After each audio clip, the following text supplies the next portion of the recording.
What's good, YouTube? My name is Denai. Welcome back to my channel, gang. Now today I'm coming with y'all with another reaction video. But if you're new here, make sure like, comment, and subscribe to the because y'all already know we the latest in the game. And today we're reacting to 3 school lockdown horror stories, but we only doing one at a time. So I'm gonna upload part 2 and 3 tomorrow and the day after. But without further ado, the link to this video will be in the description down below. So make sure y'all, go check their channel out because they got some lit animations. And let's get started with this video. Talk to nicely. The PA system crackled to life on a Thursday during second period in my junior year of high school. The familiar tones of the recorded voice filled my classroom. Lockdown, locks, lights, out of sight. Lockdown, locks, lights, out of sight. The words kept repeating as Mrs. Danbury paused at the board. Hold on, if you don't like scary stuff, I don't know what to tell you. I don't know. Looked up at the speaker in the corner of the room. "Okay, you all know what to do," she said, rushing toward the classroom door to shut and lock it. Nervous chatter went up among the students as we rose from our desks and moved into position against the wall. "Is this real?" my friend Colin asked as we sat on the floor with our backs to the wall. "Must be," I said. "They'd tell us if it was just a drill." The sound of helicopter rotors was faintly audible over the recorded voice of the lockdown alert, and the noise grew louder as we sat there in the dark classroom. After a few moments, it sounded like the helicopter was right over the school. A full minute passed before the helicopter moved again, the noise making it sound like it was going in circles above the campus. A loud bang, like a door flying open, sounded outside. Someone yelled in the hall, a sound that was quickly replaced by automatic gunfire. I slammed my hands over my ears, along with many other students. Some of the girls, and even a few of the boys, covered their mouths as they cried out softly. More gunfire erupted out in the hallway.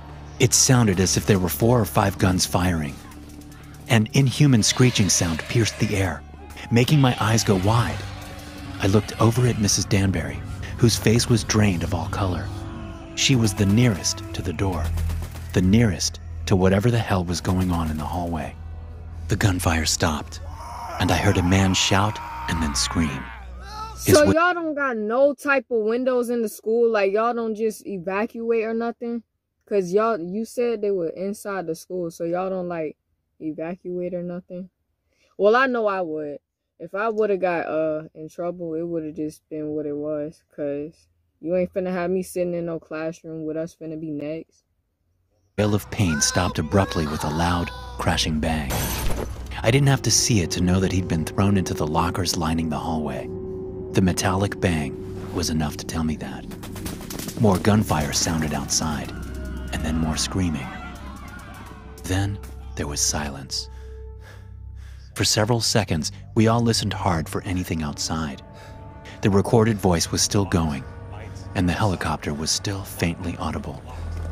The sound of running footsteps suddenly came to us from the hall. The footsteps stopped abruptly, and a terrible scream erupted just before the door to our classroom smashed in. A SWAT officer flew backward into the room and slammed into Mrs. Danbury's desk. Well, the police ain't nothing then. What y'all, wait, whoever called them made a huge mistake. Like, you a whole SWAT officer. What is you doing? Trying to fight him, throw hands? Like, this is just a terrible situation. Which slid several feet from the impact. Cries of fear came from the students around me as they saw the soldier was missing an arm. He'd hit the desk with his mid-back and had come to rest at an angle that told us his spine was broken. Once the soldier came to rest, there was only silence from the hall. It went on for long enough that I was starting to think the danger had passed. Mrs. Danbury apparently thought the same thing, because she crawled toward the doorway where the smashed door was hanging open. I don't know She finna die! Say goodbye to Miss Danbury. Good knowing you. She was trying to do, but as soon as I saw her move toward the doorway, I wanted to tell her to stop. Still, I made no sound for fear of attracting whatever was outside. This is the last time I'm pausing for a good minute. But if she wanna do what she gonna do, I feel like you should just let her, cause like she gonna do what she wanna do regardless. you know, so like stop interfering.